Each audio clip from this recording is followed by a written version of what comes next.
Physics 50 में आप सभी का स्वागत है। आज हम लोग इलेक्ट्रोस्टैटिक्स का लेक्चर नंबर 14 देखेंगे। आज हम लोग पढ़ने जा रहे हैं electric field due to infinite linear charge.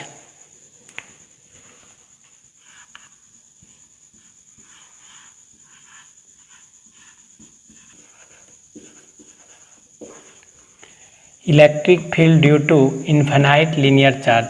आज हम लोग गॉस लॉ के एप्लीकेशन में सबसे पहले लीनियर चार्ज के कारण इलेक्ट्रिक फील्ड फाइंड आउट करने सीखेंगे। सबसे पहले हम लोग एक लीनियर चार्ज लेते हैं। इस लाइन पे चार्ज को यूनिफॉर्मली डिस्ट्रीब्यूट किया गया है और ये लीनियर चार्ज आपका इनफिनाइट लॉन्ग है। अब इस लीनियर चार्ज के कारण आपको आर डिस्टेंस पे एक पॉइंट P है जहाँ पे इलेक्ट्रिक फील्ड फाइंड आउट करना है। तो इलेक्ट्रिक फील्ड फाइंड आउट करने के लिए इस पॉइंट से होते हुए हम लोग को एक गॉसियन सरफेस कंसीडर करना है जो इस लीनियर चार्ज के सिमेट्रिक होना चाहिए और गॉसियन सरफेस के प्रत्येक पॉइंट पे इलेक्ट्रिक फील्ड का वैल्यू सेम होना चाहिए। तो इस लीनियर चार्ज के लिए हम लोग कैसा गॉसियन सरफेस कंसीडर कर सकते हैं? यदि एक सिलेंडर कंसीडर करें तो ये पूरी तरह ढक जाएगा और ये सिमेट्रिक भी होगा और उसके प्रत्येक पॉइंट पे इलेक्ट्रिक फील्ड का वैल्यू भी सेम होगा। चलिए एक हम लोग सिलिंड्रिकल सरफेस बनाते हैं यहाँ पे।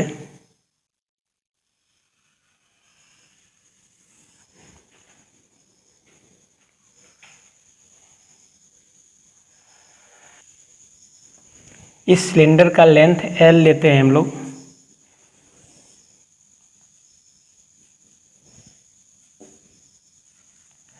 और ये डिस्टेंस R है तो इसका रेडियस कितना हो जाएगा?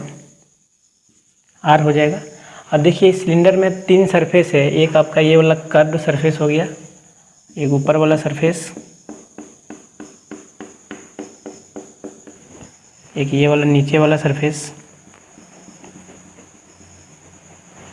इसको इस तरह से समझ सकते हैं हम लोग। जैसे ये सिलेंडर है तो इसका डायरेक्शन किधर होगा? नीचे की ओर होगा। इस कर्व्ड सरफेस का डायरेक्शन किधर होगा? बाहर की ओर होगा, एरिया वेक्टर का डायरेक्शन। और ऊपर वाला का डायरेक्शन ऊपर की ओर। तो यहाँ पे देखिए इलेक्ट्रिक फील्ड का डायरेक्शन किधर होगा? पॉजिटिव चार्ज है तो आउटवर्ड, बाहर की ओर। और इस कर्व्ड सरफेस का डायरेक्शन किधर होगा? बाहर की ओर। DA लेते हैं। अब यहाँ पे देखिए, यहाँ पे एरिया वेक्टर का डायरेक्शन नीचे की ओर और पॉजिटिव चार्ज है तो इलेक्ट्रिक फील्ड का डायरेक्शन इधर। यहाँ पे एंगल कितना बनेगा? 90 डिग्री। सिमिलरली इस पॉइंट पे हम लोग देखते हैं तो एरिया वेक्टर का डायरेक्शन ऊपर की ओर और इलेक्ट्रिक फील्ड का डायरेक्शन इस डायरेक्शन में। यहाँ भी एंगल देखिए कितना हो रहा है? 90 डिग्री। अब हम लोग को इसको कंसीडर कर लेते हैं 1, इसको सरफेस 2 और इसको सरफेस 3। अब तीनों सरफेस के कारण total electric flux find out करना है। तो electric flux, total electric flux कितना हो जाएगा? इसके कारण फ्लक्स φ1, फिर ऊपर वाला के कारण φ2 प्लस φ3। अब देखिए इलेक्ट्रिक फ्लक्स हम लोग पढ़ चुके हैं E/dA cos थीटा। देखिए पहला के लिए थीटा कितना है? 90 डिग्री, प्लस E/dA cos ऊपर वाला के लिए भी कितना है? 90 डिग्री, प्लस इस पॉइंट पे देखिए इलेक्ट्रिक फील्ड का डायरेक्शन और एरिया वेक्टर का डायरेक्शन सेम है तो थीटा कितना लीजिएगा? 0 डिग्री। तो E/dA cos 0 degree.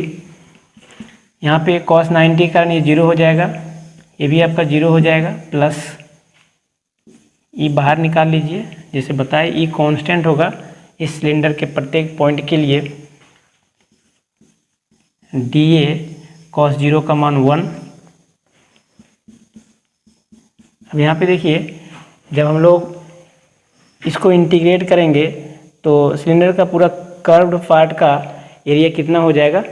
2 pi are into H, H कितना इसका एल है, तो 2 पाई आर एल हो जाएगा, 2 पाई आर एल। तो टोटल फ्लक्स हम लोग फाइंड आउट कर लिए। यहाँ पे ध्यान दीजिएगा, ये जो आपका लीनियर चार्ज है, इसका लीनियर चार्ज डेंसिटी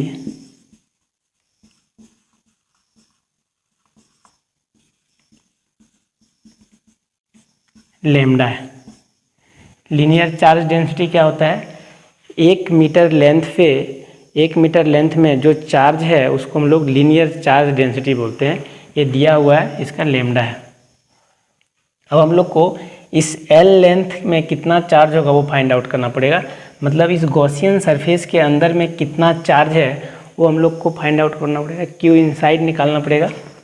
तो क्यू इनसाइड कितना होगा, क्यू इनसाइड निकालने के लिए हम पीछे पढ़ा चुके हैं आपको, linear charge density equal to Q बटा एल। चार्ज पर यूनिट लेंथ को हम लोग लीनियर चार्ज डेंसिटी बोलते हैं। कहने का मतलब है, यदि लीनियर चार्ज डेंसिटी को लेंथ से मल्टीप्लाई कर दिया जाए तो टोटल चार्ज निकल जाएगा इस गॉसियन सरफेस के अंदर, तो लैम्डा इंटू एल हो जाएगा, इसको मल्टीप्लाई कर दीजिएगा। हम लोग के पास फ्लक्स भी निकल गया, क्यू इनसाइड भी निकल गया। आप गॉस लॉ लगा सकते हैं हम लोग। तो फ्रॉम गॉस लॉ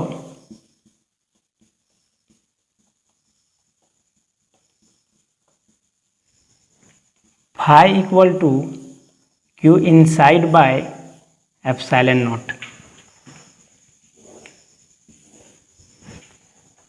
देखिए इक्वेशन 1 से फाई का मान यहाँ पे पुट कीजिए, कितना है, ई इंटू 2 पाई आर एल, और क्यू इनसाइड कितना निकला, lambda L by epsilon naught. यहाँ से देखिए एल स्मॉल एल है, ये एल और ये एल कट जाएगा, ई इक्वल टू निकल जाएगा lambda by 2 pi epsilon naught are.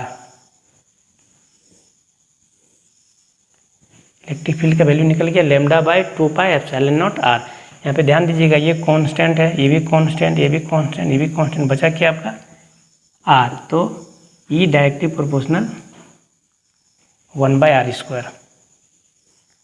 मतलब जैसे जैसे आर का वैल्यू बढ़ेगा ई का वैल्यू आपका घटेगा। इसका यदि हम लोग ग्राफ बनाएंगे तो कैसा बनेगा, एक्स एक्सिस में आर को प्लॉट कीजिए और वाई एक्सिस में ई को प्लॉट कीजिए, तो इसका ग्राफ कुछ इस तरह से बनेगा।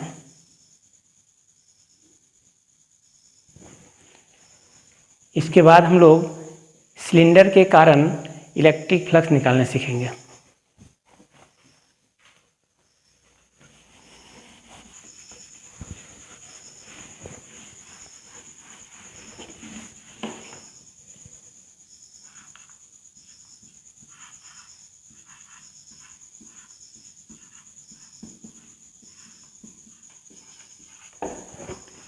Electric field due two cylinder, इसमें हम लोग 4 डेरिवेशन देखेंगे। पहला है सॉलिड कंडक्टिंग सिलेंडर, दूसरा है होलो कंडक्टिंग सिलेंडर, तीसरा है होलो नॉन कंडक्टिंग सिलेंडर, और चौथा है सॉलिड नॉन कंडक्टिंग सिलेंडर। ये आपका बोर्ड में नहीं पूछता है, बोर्ड में जो पहले हम लोग पढ़े लीनियर चार्ज के कारण इलेक्ट्रिक फील्ड निकालने के लिए, वो आपका बोर्ड में पूछता है। ये आपका इंट्रेंस में पूछेगा। ये पहला, दूसरा और तीसरा तीनों डेरिवेशन एक जैसा ही बनेगा, क्योंकि इन तीनों के केस में टोटल चार्ज जो सिलेंडर पे होता है वो सरफेस पे होता है। ये पहला तो हम लोग को समझ में आता है कि होलो है तो बाहर में होगा। तीसरा भी समझ में आता है कि यदि अंदर में कोई मटेरियल नहीं है, होलो है वो, तो टोटल चार्ज कहाँ पे होगा, सरफेस पे होगा। इसे देखिए, ये होलो सिलेंडर है तो टोटल चार्ज कहाँ पे होगा, सरफेस पे होगा। लेकिन यदि सॉलिड सिलेंडर होगा उस केस में भी चार्ज क्या होगा, सरफेस पे ही होगा। लेकिन कंडीशन क्या है, सॉलिड कंडक्टिंग सिलेंडर होना चाहिए। नॉन कंडक्टिंग में ऐसा नहीं होगा, लेकिन यदि सॉलिड कंडक्टिंग सिलेंडर रहेगा, यदि हम लोग उसमें चार्ज देंगे तो टोटल का चार्ज क्या होगा, उसके सरफेस पे आ जाएगा। यानी चार्ज क्या होगा, रिसाइड्स करके सरफेस पे आ जाएगा। इसको हम लोग इस तरह से लिखते हैं, charge resides on the surface। मतलब यदि हम लोग सॉलिड कंडक्टिंग सिलेंडर में चार्ज देंगे तो टोटल का टोटल चार्ज उसके सरफेस पे आ जाएगा। इसलिए हम लोग इन तीनों डेरिवेशन को एक डेरिवेशन में ही समझेंगे, बाकी ये चौथा जो है इसको अलग से समझेंगे। तो सबसे पहले हम लोग क्या करेंगे, एक सिलेंडर बनाते हैं।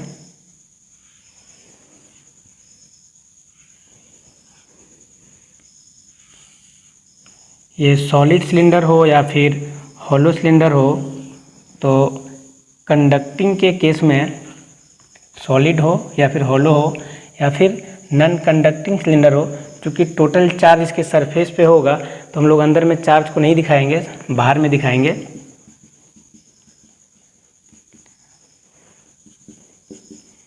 इस डेरिवेशन को आपको बनाने सीखना है, जहाँ पे ज़रूरत हो डेराइव करके फॉर्मूला फाइंड आउट कर सकते हैं। इसका रेडियस कैपिटल आर है।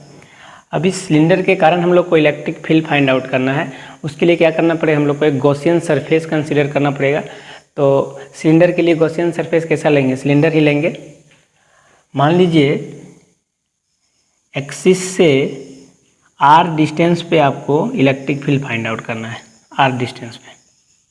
मतलब सबसे पहले हम लोग सिलेंडर के inside electric field find out करेंगे।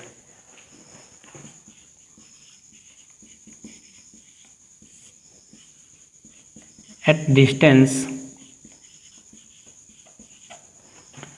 r from the axis of cylinder. तो हम लोग को क्या करना पड़ेगा, जिस पॉइंट पे इलेक्ट्रिक फील्ड फाइंड आउट करना है उस पॉइंट पे एक गॉसियन सरफेस कंसीडर करेंगे। तो कैसा गॉसियन सरफेस लेंगे, एक सिलेंडर ही लेंगे।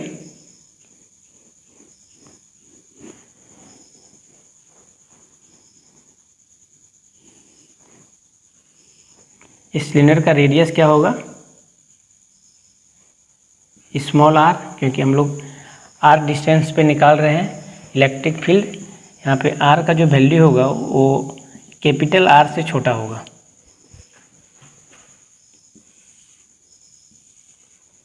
अब यहाँ पे देखिए, ये जो हम लोग गॉसियन सरफेस कंसीडर किए,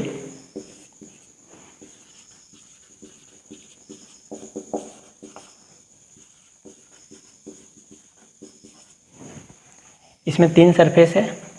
ये पहला वाला देखिए, ये दूसरा हो गया और ये आपका तीसरा। इस कर्व्ड सरफेस के कारण एरिया वेक्टर का डायरेक्शन किधर होगा, बाहर की ओर होगा, DA, और इलेक्ट्रिक फील्ड का डायरेक्शन इसी डायरेक्शन में होगा, E। अब देखिए इस पॉइंट पे इस गोल वाला पार्ट के कारण एरिया वेक्टर का डायरेक्शन किधर होगा, नीचे की ओर होगा। इधर ले लीजिए, और इलेक्ट्रिक फील्ड का डायरेक्शन इधर। सिमिलरली इस पॉइंट पे देखिए, एरिया वेक्टर का डायरेक्शन ऊपर की ओर,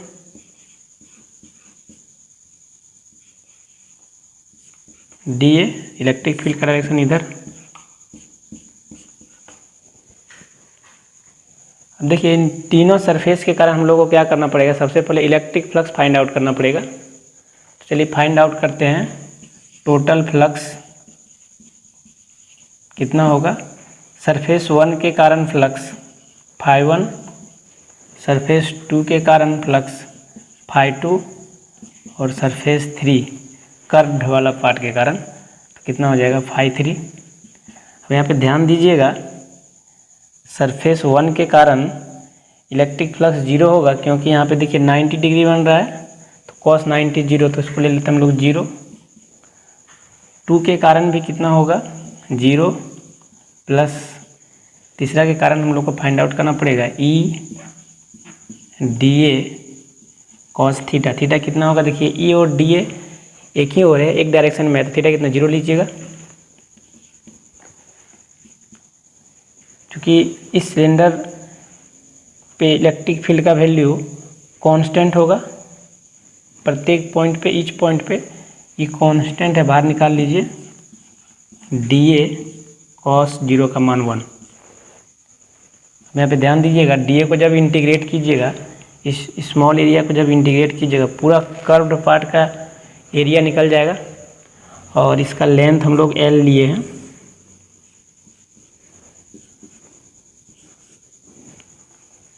तो कर्व्ड पार्ट का एरिया कितना होगा 2 पाई आर इंटू एल, तो ई इंटू 2 पाई आर एल। तो टोटल फ्लक्स हम लोग फाइंड आउट कर लिए। अब हम लोग को क्यू इनसाइड फाइंड आउट करना है। इस गॉसियन सरफेस के अंदर टोटल चार्ज कितना होगा,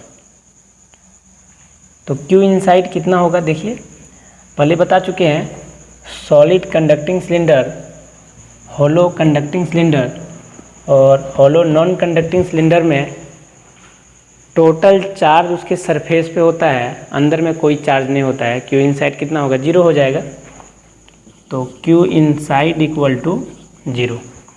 तो हम लोग गॉस लॉ लगाएंगे, फ्रॉम गॉस लॉ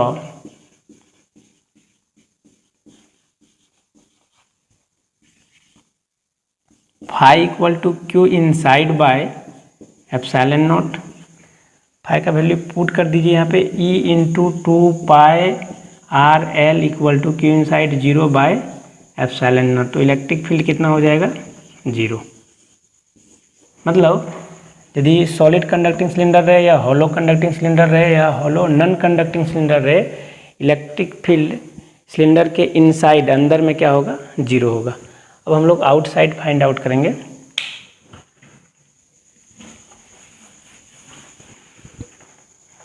फिर से हम लोग एक सिलेंडर बनाएंगे,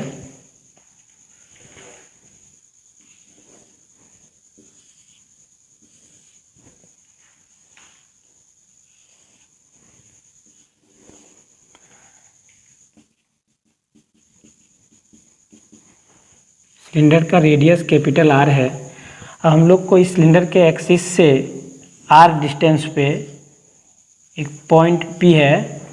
हम लोग पहले सिलेंडर के इनसाइड में इलेक्ट्रिक फील्ड निकाले, अब सिलेंडर के आउटसाइड निकालेंगे।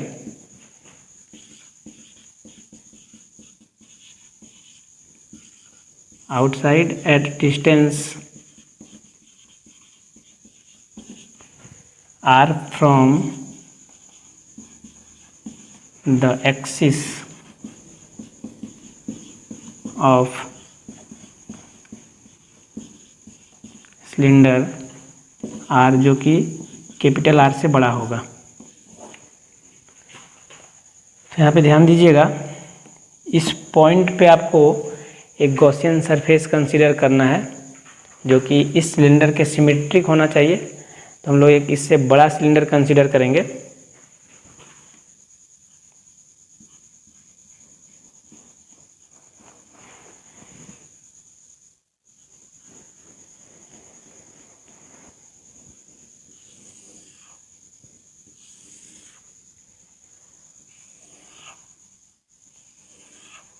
इस सिलेंडर का रेडियस स्मॉल आर होगा। अब यहाँ पे ध्यान दीजिएगा, ये जो हम लोग गॉसियन सरफेस कंसीडर किए, इसका 3 सरफेस होगा। ये पहला वाला देखिए, ये हो गया दूसरा वाला, और ये तीसरा कर्व पार्ट वाला। अब यहाँ पे ध्यान दीजिएगा, इस कर्व पार्ट का डायरेक्शन किधर होगा, एरिया वेक्टर बाहर की ओर डी ए, और पॉजिटिव चार्ज है तो इलेक्ट्रिक फील्ड भी इसी डायरेक्शन में होगा। अब यहाँ पे ध्यान दीजिएगा, 1 वाला के केस में क्या होगा, इलेक्ट्रिक फील्ड का डायरेक्शन तो इधर है और एरिया वेक्टर का डायरेक्शन नीचे की ओर होगा। सिमिलरली इस पॉइंट पे हम लोग देखेंगे तो इलेक्ट्रिक फील्ड का डायरेक्शन इधर और एरिया वेक्टर का डायरेक्शन ऊपर की ओर। यहाँ पे भी 90 डिग्री और यहाँ पे भी 90 डिग्री। इस पार्ट के कारण कोई फ्लक्स नहीं निकलेगा, इसके कारण भी कोई फ्लक्स नहीं निकलेगा, बस कर्व पार्ट के कारण निकलेगा। तो टोटल फ्लक्स हम लोग फाइंड आउट करेंगे।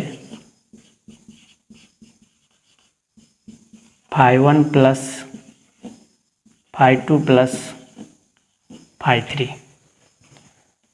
पहला के कारण क्या हो जाएगा 0, दूसरा के कारण भी 0 plus E D A cos 0 degree, क्योंकि दोनों का डायरेक्शन सेम है।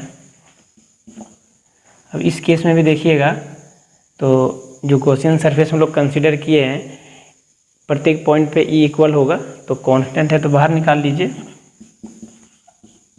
Integration of D A cos 0 का मान 1। यहाँ पे ध्यान दीजिएगा, इसका सरफेस एरिया कितना हो जाएगा कर्व पार्ट का, बड़ा वाला सिलेंडर का। इसका रेडियस कितना है, यहाँ पे लिए हम लोग स्मॉल आर, और इसका लेंथ हम लोग लेते हैं यहाँ पे स्मॉल एल। तो इसका एरिया कितना हो जाएगा ई इंटू 2πr हो जाएगा इंटू एल हो जाएगा, क्योंकि ये वाला रेडियस नहीं लेना है, ये वाला लेना है, क्योंकि इसका हम लोग को सरफेस एरिया चाहिए। तो 2π स्मॉल r इंटू एल, इसको इक्वेशन 1 ले लीजिए। अब टोटल चार्ज कंसीडर करना हम लोग को निकालना है, कितना इस गॉसियन सरफेस के अंदर टोटल चार्ज होगा, क्यू इनसाइड निकालना। यहाँ पे ध्यान दीजिएगा, ये जो आपका सिलेंडर दिया हुआ है उसका सरफेस चार्ज डेंसिटी दिया हुआ है। सरफेस चार्ज डेंसिटी को सिग्मा से डिनोट करते हैं।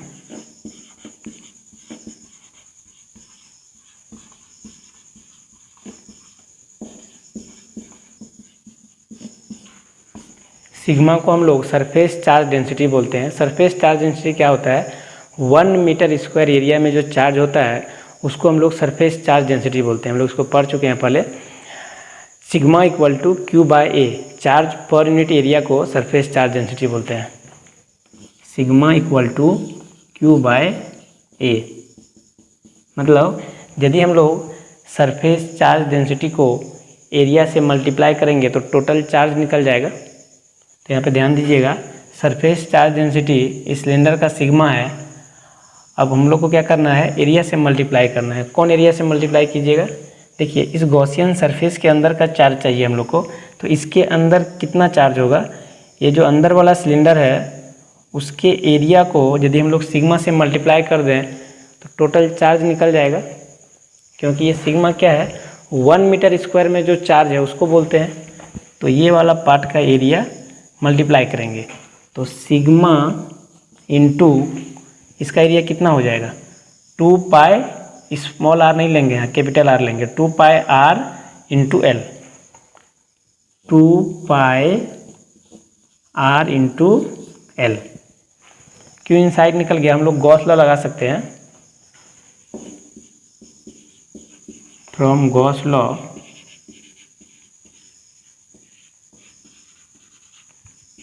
Phi equal to Q inside by epsilon naught. तो फाई हम लोग कितना निकाले हैं, E into 2πr L equal to Q inside कितना निकला, sigma into 2π capital R L by epsilon naught. यहाँ पे ध्यान दीजिएगा, 2π कट जाएगा, एल और एल भी कट जाएगा, तो ई निकल जाएगा आपका सिग्मा और capital R by epsilon naught into small R. यहाँ पे ध्यान दीजिएगा, ये कांस्टेंट है आपका, कैपिटल आर भी कांस्टेंट होगा क्योंकि सिलेंडर का एरिया है, सॉरी सिलेंडर का रेडियस है। एप्सिलॉन नॉट तो कांस्टेंट है, आर आपका वेरी करेगा। तो यहाँ पे हो जाएगा ई डायरेक्टली प्रोपोर्शनल 1/r², या फिर ई इन्वर्सली प्रोपोर्शनल आर, मतलब आर का वैल्यू बढ़ेगा तो ई आपका डिक्रीज करेगा। इसका यदि हम लोग ग्राफ बनाएंगे तो कुछ इस तरह से ग्राफ बनेगा।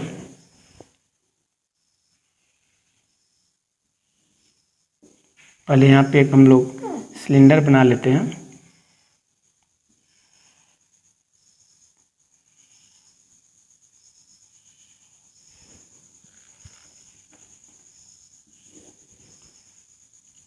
देखिए यहाँ तक सिलेंडर का रेडियस है,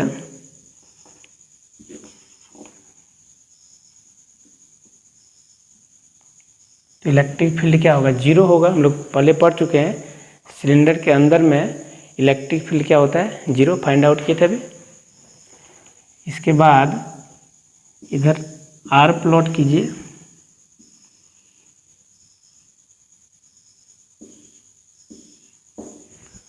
और इसका रेडियस आपका कैपिटल आर है, और इलेक्ट्रिक फील्ड को इस डायरेक्शन में प्लॉट कीजिए। इसके बाद जब सिलेंडर से हम लोग बाहर जाएंगे, इस पॉइंट से बाहर जाएंगे, तो अंदर में जीरो होगा। यहाँ पे इलेक्ट्रिक फील्ड सरफेस पे मैक्सिमम होगा, उसके बाद इलेक्ट्रिक फील्ड घटना शुरू होगा कुछ इस तरह से। यहाँ तक जीरो, फिर सरफेस पे मैक्सिमम, उसके बाद घटना शुरू होगा। यदि हम लोग सरफेस पे इलेक्ट्रिक फील्ड फाइंड आउट करना चाहते हैं तो क्या कीजिएगा, यहाँ पे स्मॉल आर की जगह क्या ले लीजिएगा, कैपिटल आर ले लीजिएगा। तो ये आर, कैपिटल आर नीचे भी और ऊपर में भी कैपिटल आर कर जाएगा, तो कितना निकल जाएगा, सिग्मा बाय एप्सिलॉन नॉट निकल जाएगा। इसके बाद हम लोग एक केस जो बच गया था आपका, electric field due to solid non conducting surface, उसके कारण फाइंड आउट करेंगे।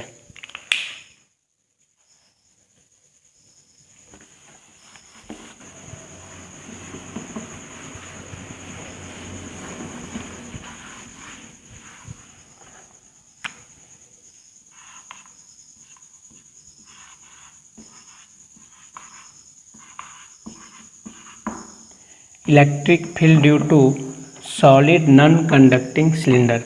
एक सॉलिड नॉन कंडक्टिंग सिलेंडर के कारण हम लोग को इलेक्ट्रिक फील्ड फाइंड आउट करना है। इस केस में जो टोटल चार्ज है वो सरफेस पे नहीं रहेगा, इंटायर वॉल्यूम में डिस्ट्रीब्यूट होगा।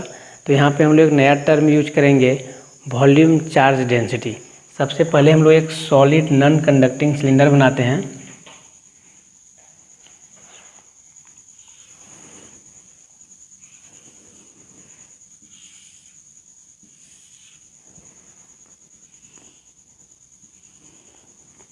इस केस में जो चार्ज है इंटायर मैटर में डिस्ट्रीब्यूट होगा।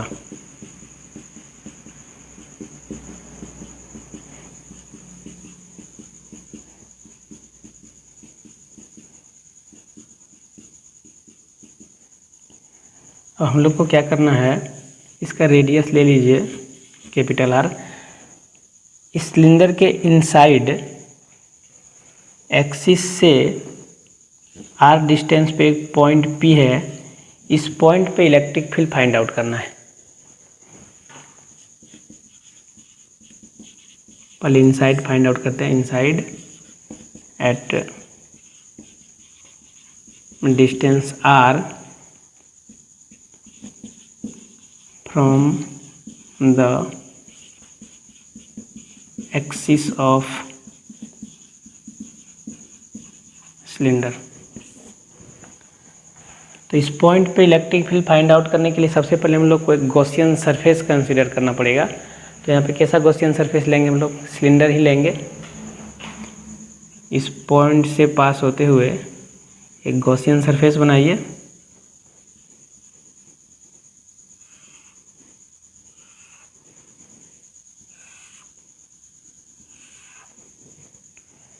जिसका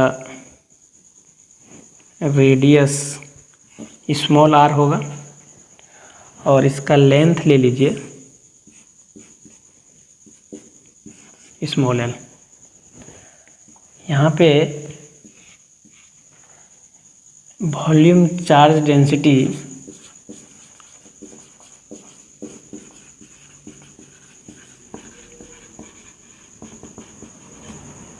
वॉल्यूम चार्ज डेंसिटी को रो से डिनोट करते हैं हम लोग, पहले पढ़ चुके थे। Linear charge density, surface charge density और वॉल्यूम चार्ज डेंसिटी। तो यहाँ पे वॉल्यूम चार्ज डेंसिटी दिया हुआ है रो। अब हम लोग को टोटल फ्लक्स पहले फाइंड आउट करना है। तो टोटल फ्लक्स फाइंड आउट करने के लिए पहले देखिए, सरफेस 1 ये वाला हो गया आपका, सरफेस 2 ऊपर वाला हो गया, और सरफेस 3 एक कर्व पार्ट जो है उसके कारण। टोटल फ्लक्स निकालने के लिए तीनों के कारण ऐड करना पड़ेगा। 1 के कारण फ्लक्स φ1 प्लस φ2 प्लस φ3। देखिए यहाँ पे एरिया वेक्टर का डायरेक्शन इधर और इलेक्ट्रिक फील्ड का डायरेक्शन इधर।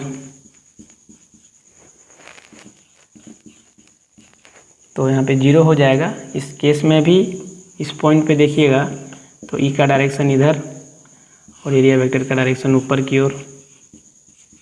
इस केस में भी 0 हो जाएगा। इस पॉइंट पे देखिए इलेक्ट्रिक फील्ड का डायरेक्शन इधर और कर्व पार्ट का जो डायरेक्शन होगा इधर ही होगा।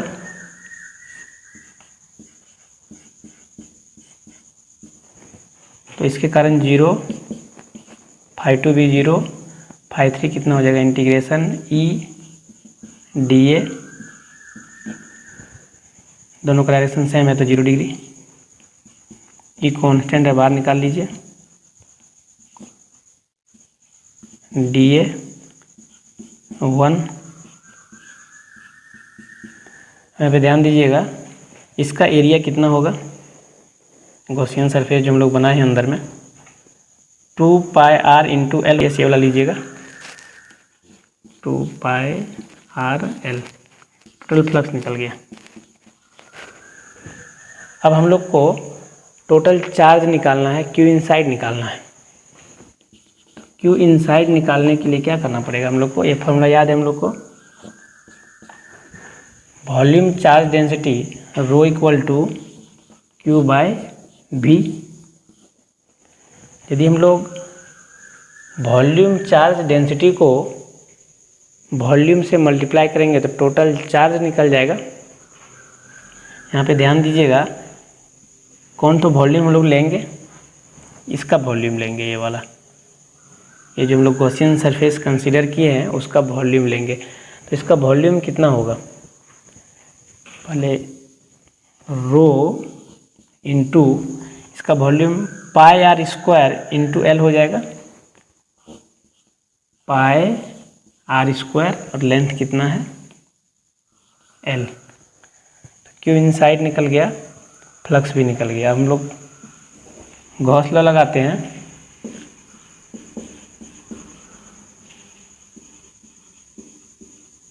From Gauss law φ equal to Q inside by epsilon naught. देखिए फ्लक्स कितना है, E into 2πRL equal to Q inside कितना है, rho into πr² by epsilon naught. यहाँ पे ध्यान दीजिएगा पाई और पाई कट जाएगा, एक r यहाँ से कट जाएगा, l भी कट जाएगा।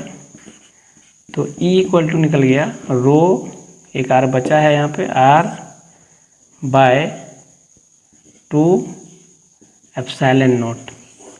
यहाँ पे ध्यान दीजिएगा रो कांस्टेंट है और एप्सिलॉन नॉट भी कांस्टेंट है, तो E डायरेक्टली प्रोपोर्शनल r हो जाएगा। मतलब जैसे जैसे r का वैल्यू बढ़ेगा इलेक्ट्रिक फील्ड का भी वैल्यू बढ़ेगा। देखिए r का डिस्टेंस छोटा होगा तो यहाँ इसके अंदर चार्ज कम होगा तो इलेक्ट्रिक फील्ड कम। अब जैसे जैसे हम लोग r बढ़ा रहे हैं तो चार्ज भी तो बढ़ रहा है, इसके कारण क्या होगा, इलेक्ट्रिक फील्ड इसके सरफेस तक क्या होगा, इंक्रीज करेगा। उसके बाद क्या होगा, डिक्रीज करना शुरू होगा। हम लोग आउटसाइड अभी फाइंड आउट करेंगे। इसके बाद चलिए आउटसाइड फाइंड आउट करते हैं। फिर से एक सॉलिड नॉन कंडक्टिंग सिलेंडर बनाते हैं।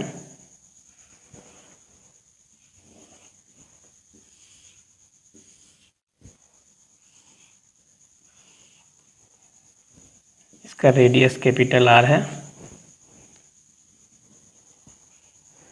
अब हम लोग को आउटसाइड में इलेक्ट्रिक फील्ड फाइंड आउट करना है। इस पॉइंट पे जिसका डिस्टेंस r है।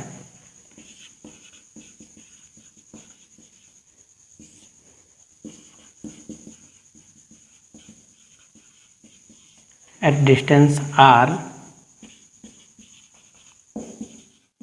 from the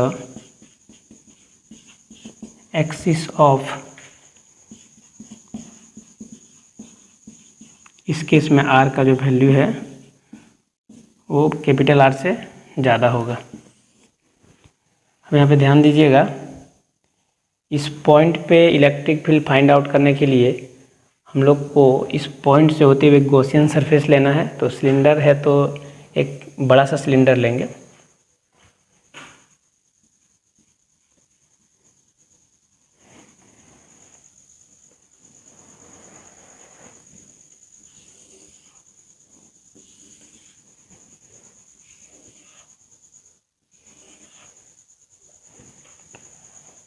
चूँकि ये सॉलिड नॉन कंडक्टिंग सिलेंडर है तो चार्ज जो है पूरा इंटायर वॉल्यूम में डिस्ट्रीब्यूट होगा। अब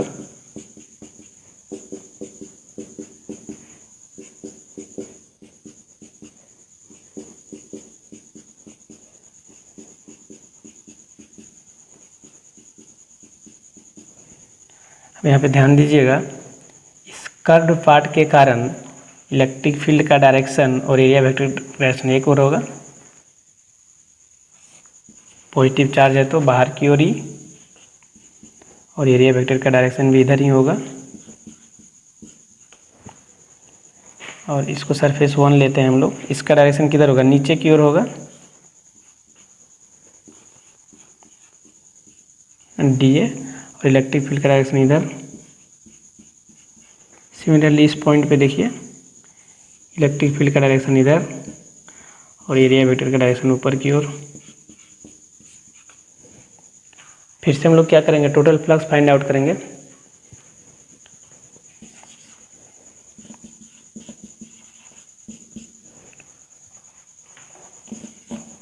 सरफेस 1 के कारण इसको 2 ले लीजिए, इसको 3 ले लीजिए।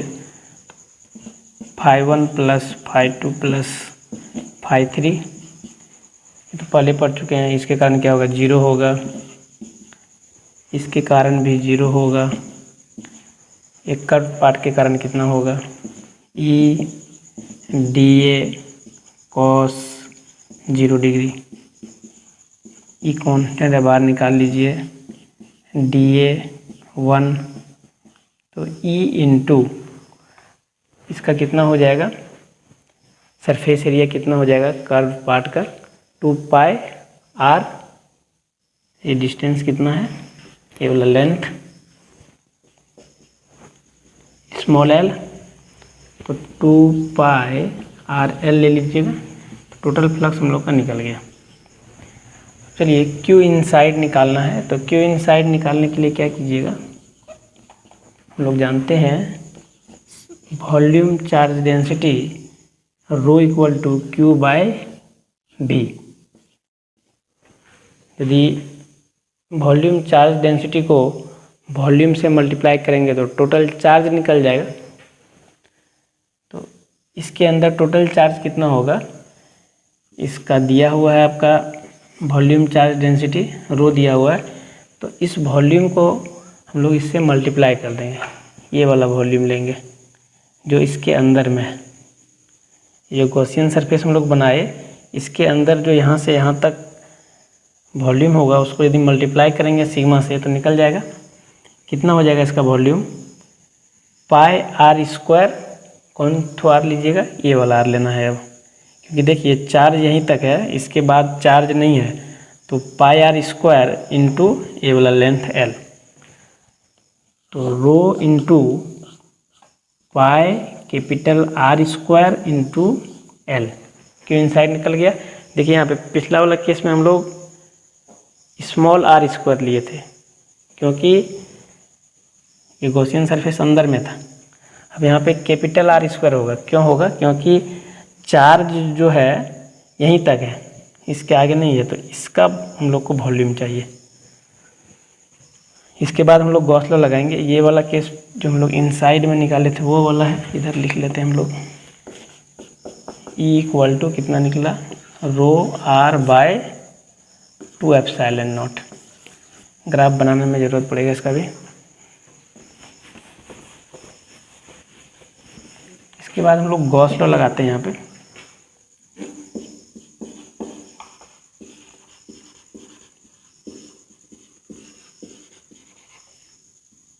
From Gauss law phi equal to Q inside by epsilon naught. यहाँ पे ध्यान दीजिएगा, हम लोग फाई निकाल चुके हैं।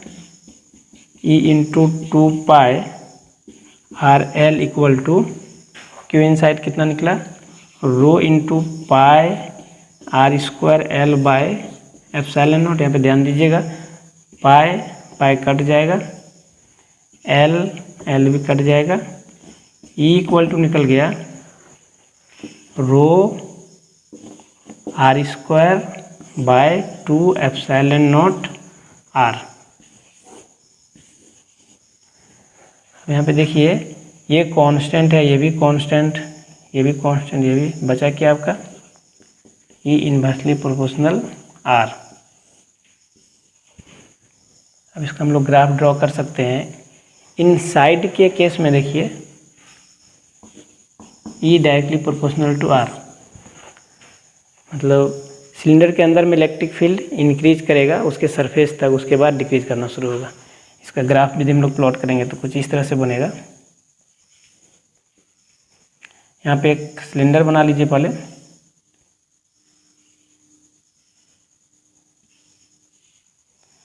इसका रेडियस है आपका कैपिटल आर।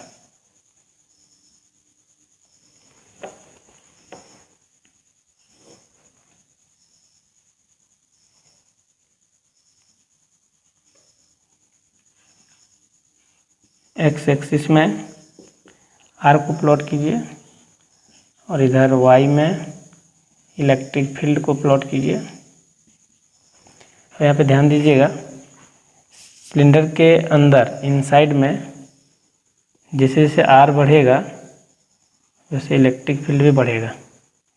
इसके बाद सरफेस के पास आने के बाद क्या होगा, ई इन्वर्सली प्रोपोर्शनल आर, इस तरह से डिक्रीज करना शुरू होगा।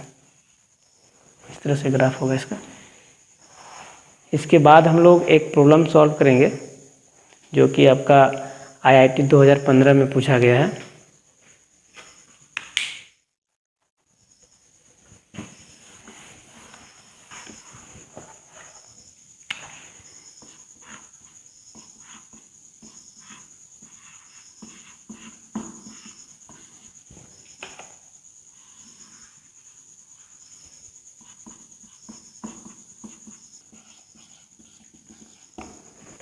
देखिए, एक लीनियर चार्ज है जिसका लीनियर चार्ज डेंसिटी दिया हुआ है लैम्डा, और एक सरफेस है ABCD जो कि XY प्लेन में है। इसका लेंथ दिया हुआ है L और विड्थ दिया हुआ है A, और ये लीनियर चार्ज से √3a/2 डिस्टेंस पे है। और इससे कितना इलेक्ट्रिक फ्लक्स पास हो रहा है वो दिया हुआ है λL/n एप्सिलॉन नॉट। तो इसमें n का वैल्यू क्या होगा वो फाइंड आउट करना है हम लोग को। The electric flux due to linear charge through ABCD in XY plane is λL/n epsilon naught. Find the value of n। मतलब यदि इस लीनियर चार्ज के कारण इससे कितना इलेक्ट्रिक फ्लक्स पास होगा वो हम लोग फाइंड आउट कर लेंगे, फिर इससे कंपेयर करके n का वैल्यू फाइंड आउट कर सकते हैं। इसको इस तरह से समझिए, ये आपका XY प्लेन है और इसके ऊपर में एक लीनियर चार्ज है। इससे कितना फ्लक्स पास होगा इस सरफेस से वो हम लोग को फाइंड आउट करना है। इसका डिस्टेंस दे दिया है √3a/2। चलिए इसको फाइंड आउट करते हैं हम लोग। इस लीनियर चार्ज के कारण इस सरफेस से कितना इलेक्ट्रिक फ्लक्स निकलेगा वो हम लोग को फाइंड आउट करना है। तो यहाँ पे देखिए, टोटल इलेक्ट्रिक फ्लक्स जो इससे निकलेगा वो 360 डिग्री के लिए होगा, क्योंकि इलेक्ट्रिक फ्लक्स ऊपर की ओर भी निकलेगा, इस डायरेक्शन निकलेगा, इस डायरेक्शन निकलेगा, इधर भी निकलेगा, नीचे की ओर भी निकलेगा। तो ये टोटल इलेक्ट्रिक फ्लक्स इस लीनियर चार्ज के लिए होगा वो 360 डिग्री के लिए होगा।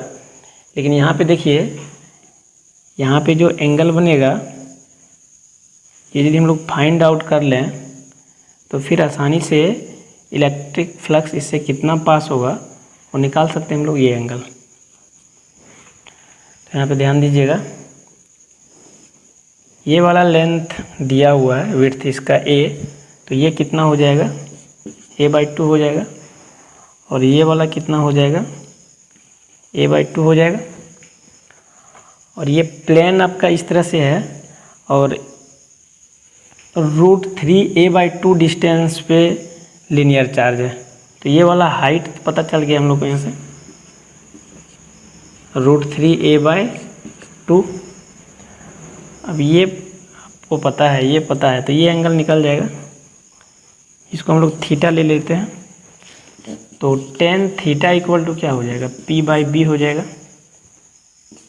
तो tan theta equal to p हो गया थीटा के सामने वाला, a/2, और b क्या हो जाएगा, ये वाला √3a/2। तो यहाँ से tan थीटा इक्वल टू आपका निकल गया a/2 इंटू ये ऊपर जाएगा 2/√3a। यहाँ से a कट जाएगा, 2 कट जाएगा, तो निकल गया आपका tan थीटा इक्वल टू 1/√3। तो थीटा इक्वल टू कितना हो जाएगा, tan इनवर्स 1/√3 कितना के लिए होता है, 30 डिग्री के लिए होता है। तो फिर ध्यान दीजिएगा, ये एंगल आपका 30 डिग्री हुआ, तो ये टोटल कितना होगा, ये यहाँ से यहाँ तक 60 डिग्री हो जाएगा। अब 60 डिग्री एंगल हम लोग निकाल लिए, तो 360 के लिए फ्लक्स कितना होगा वो फाइंड आउट करना पड़ेगा। तो टोटल फ्लक्स फाइंड आउट करने के लिए यहाँ पे एक गॉसियन सरफेस मानते हैं हम लोग, L लेंथ का सिलेंडर मान लेते हैं।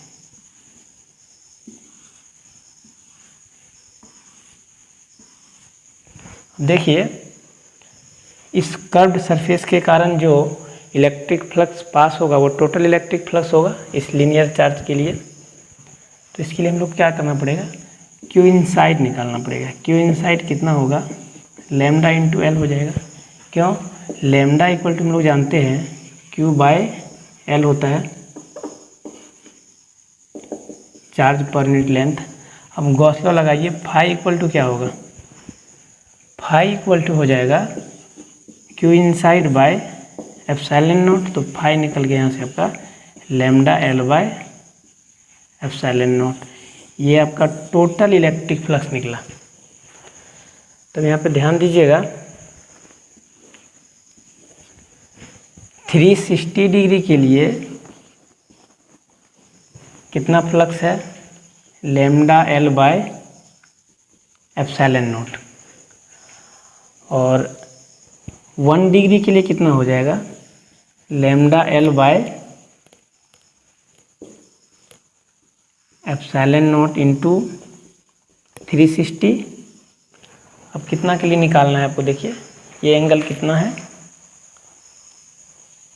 60 डिग्री है। तो 60 डिग्री के लिए कितना हो जाएगा,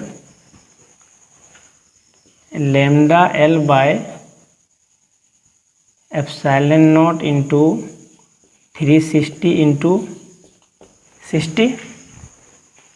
तो ये कट जाएगा आपका 6 बार में, तो निकल गया lambda L/6 epsilon not. Flux निकल गया। ABCD से कितना फ्लक्स पास होगा, लैम्डा L/6 एप्सिलॉन नॉट। इससे कंपेयर कीजिए तो कितना आ जाएगा, n का वैल्यू 6 आ जाएगा, n इक्वल टू 6। आज का लेक्चर यहीं तक। नेक्स्ट क्लास में हम लोग प्लेन शीट के कारण इलेक्ट्रिक फील्ड फाइंड आउट करना सीखेंगे।